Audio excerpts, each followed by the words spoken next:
Good afternoon, ladies and gentlemen, once again in the world of video games and technology, and today we're going to be taking a look at Inside for the PC. Let's get into it, shall we?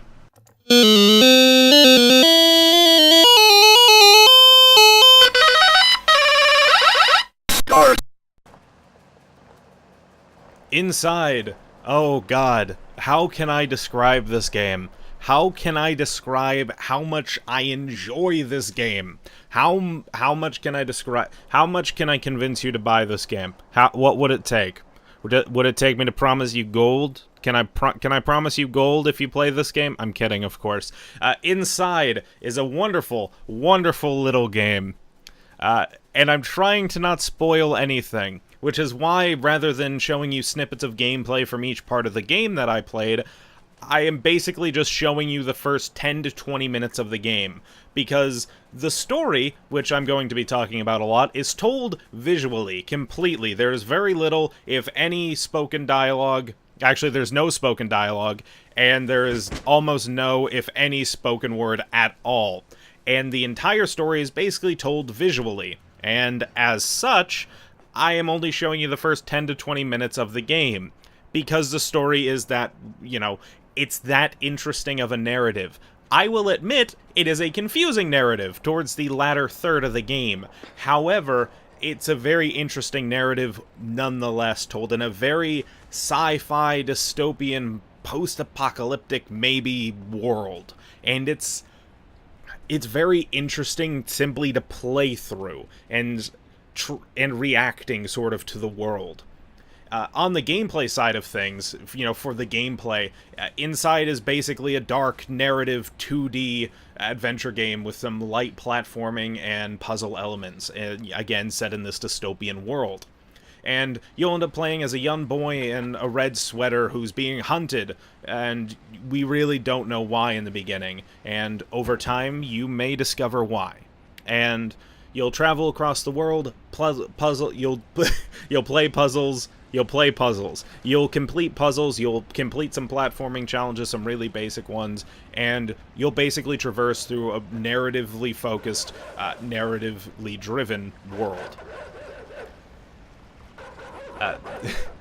The main part of the game is its unspoken narrative, and to that end, its story is told visually rather than in narration. It doesn't explain its rhetoric, rather it gives the player, you know, a bunch of visual cues as to what may be going on, and it leaves the player to sort of try and figure out what's going on in the game. And there's a lot of ways you could interpret some of the visuals, and it's really like interpreting art. I will, you know, forewarning, it's basically like interpreting art, and there's going to be some different interpretations. The basic idea is that it's a dystopian world, but some people may get something different out of it, so again, keep that in mind. I have my own theory as to what the narrative is going on about, but again, I'll leave that to the player to decide.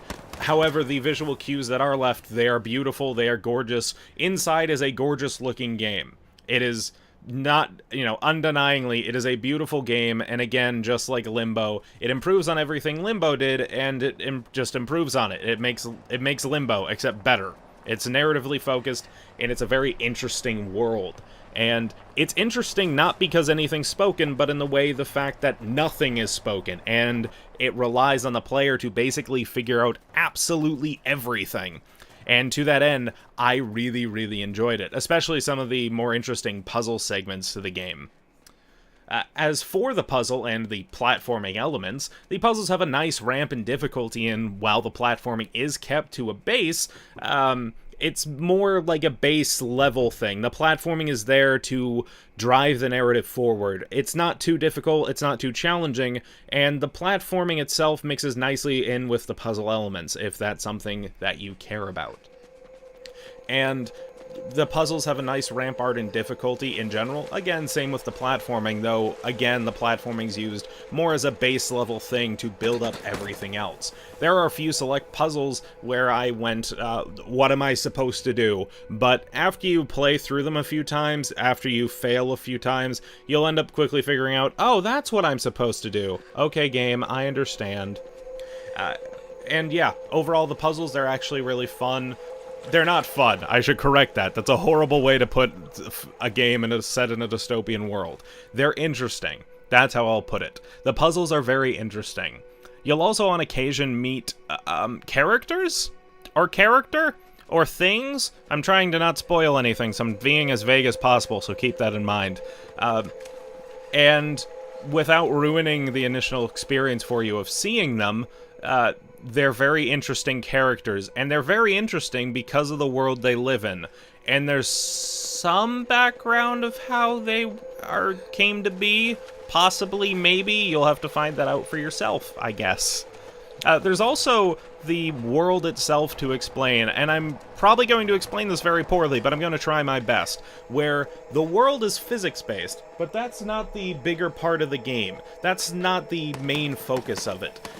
It's the reactionary world, and it's what brings it above, other narratively driven 2D platformers. And what I mean by that is the world reacts in a very interesting way besides using its physics. And it sometimes uses its physics to its advantage, but for the most part, its physics are more of a way to carry out certain things that just make the world very interesting in a reaction standpoint.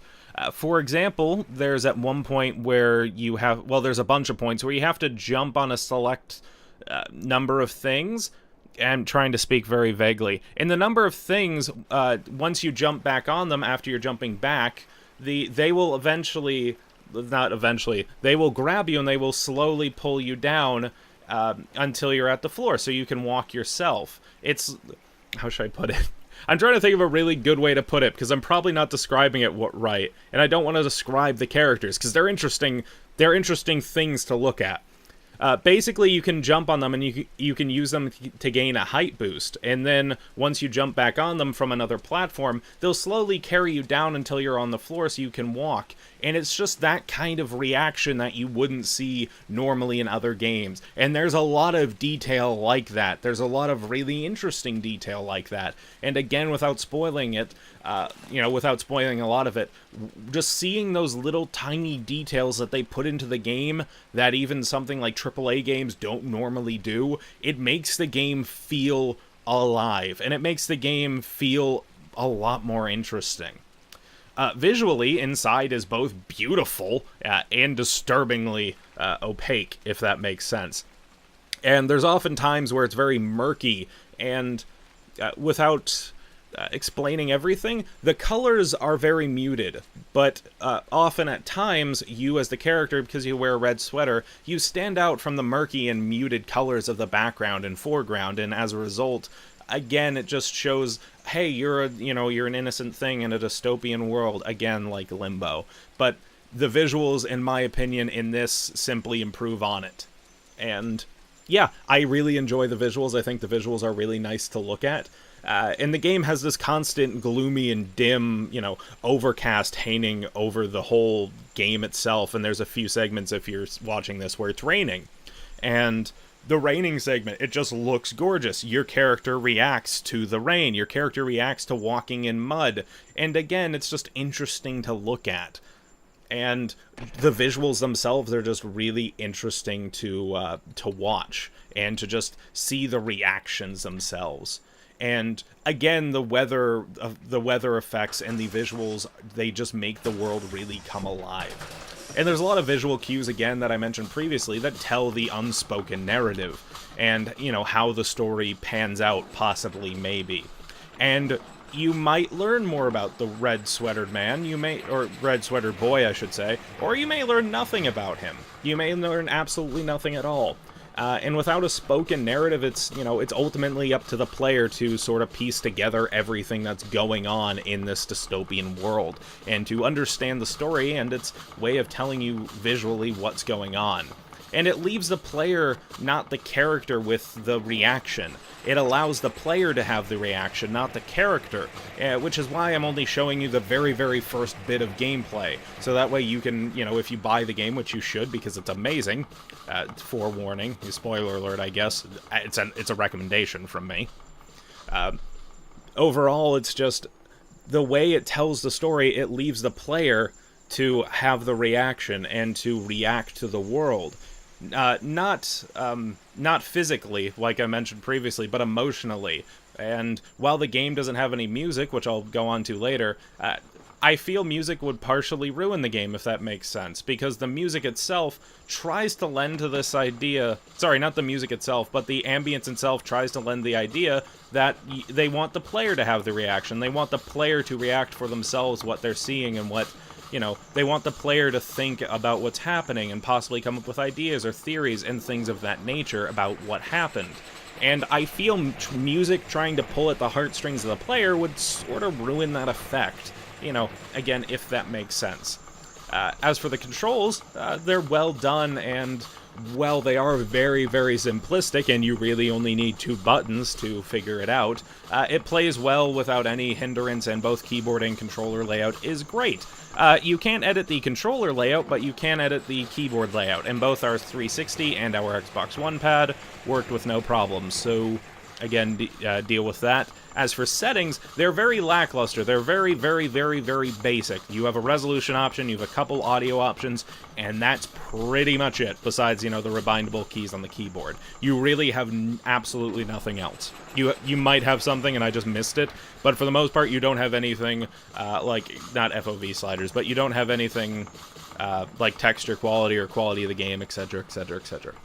However, with that being said, the game ran at a constant 60 FPS even while we were recording, and we had absolutely no frame rate issues at all, and I don't think we dropped below 58 frames at all. So, yeah, keep that in mind. As for the audio, it's simplistic. Again, as I said before, it's mainly just sound effects and, you know, an occasional grunt or two, or an occasional, or wow, or something along those lines. There's no real spoken dialogue. And again, while it would have been nice to have some kind of musical accompaniment, I think the music, again, would have sort of ruined the experience, because without it, you know, it's not trying to manufacture, you know, emotion out of the player by having emotional music and things of that nature.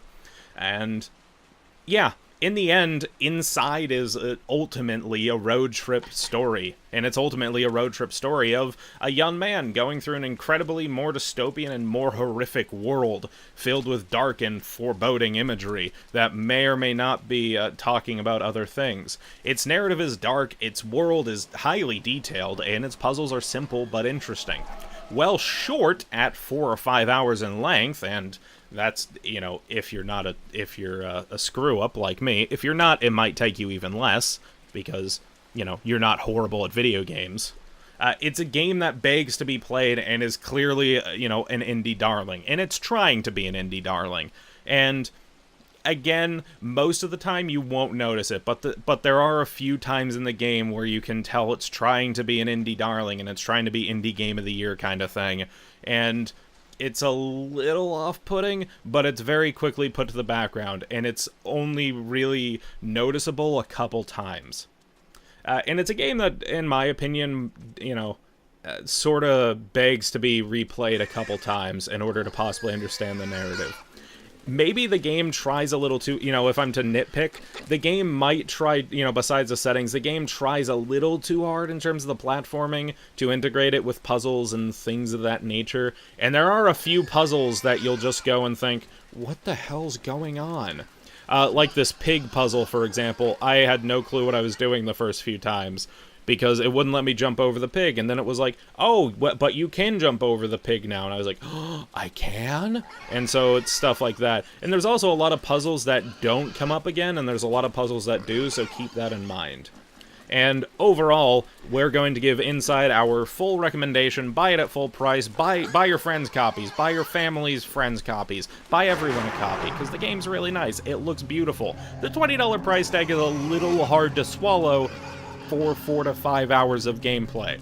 However, again, it's a game that's dying to be replayed a few times, and it's a game you probably will replay a few times, because, at least from what we understand, there's a few little secret-y segments you can go in that you probably won't find the first time you're playing through. They don't add anything to the narrative, but we did notice them, we just didn't go to them, if that makes sense. Overall, Inside gets our full recommendation, and we're going to recommend it at full price. with the pretense that you either A, liked Limbo, or you B, want a narratively driven 2D game set in a dystopian sci-fi-like world. If you liked stories like 1984, you're probably going to like this, based on the imagery in something like 1984.